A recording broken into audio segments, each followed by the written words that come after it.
Friends, welcome to masala magic. હું તમારી હાર્દિની પંડ્યા. આજે તમારા માટે ચોરાફળી જોડે બહાર જે આપણને ચટણી મળે છે, જે બધાને બહુ જ ભાવતી હોય છે, એ ચટણી ઘરે નથી બનતી બહાર જેવી.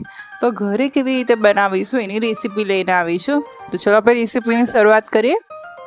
એના માટે આપણે 2 ચમચી બેસન લીધું છે.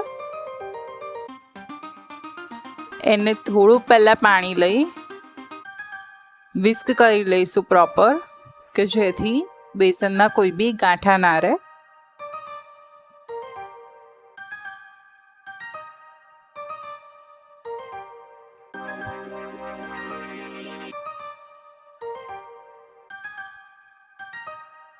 હવે અંદર મીઠું ઉમેરીશું.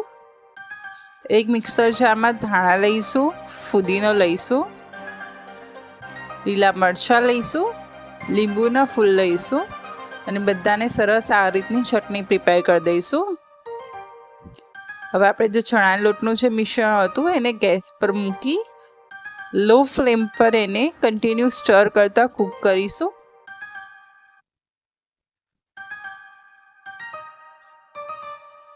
આ આપણું બેસનવાળું જે મિશ્રણ છે 1 કે 2 મિનિટમાં એ કૂક થઈ જશે અને આપણને જેવી કન્સિસ્ટન્સી જોઈએ છે એવી મળી રહેશે.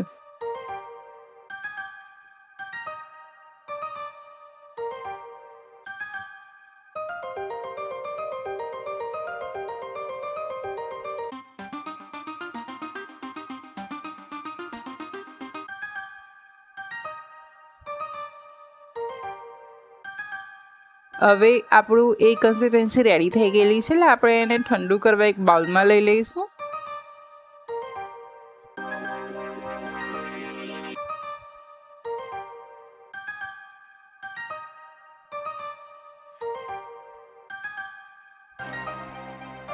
હવે એને આવી રીતે મિક્સ કરવાથી એ પ્રોપર ઠંડુ થઈ રહે.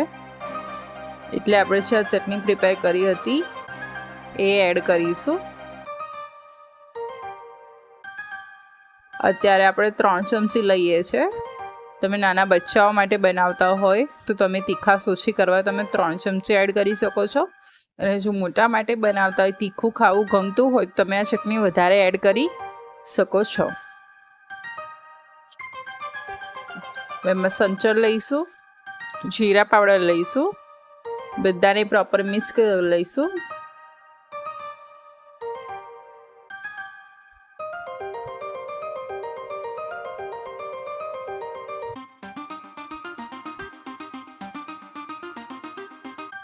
અંદર આઈસ ક્યુબ મૂકી અને આ ચટણી આપણે ઠંડી સર્વ કરતા હોય છે, એટલે આપણે એને ઠંડી કરી સર્વ કરીશું. તો આપણે ચોળાફળી જોડે ખવાતી ફુદીનાવાળી લીલા મરચાંવાળી ચટણી રેડી થઈ ગઈ છે.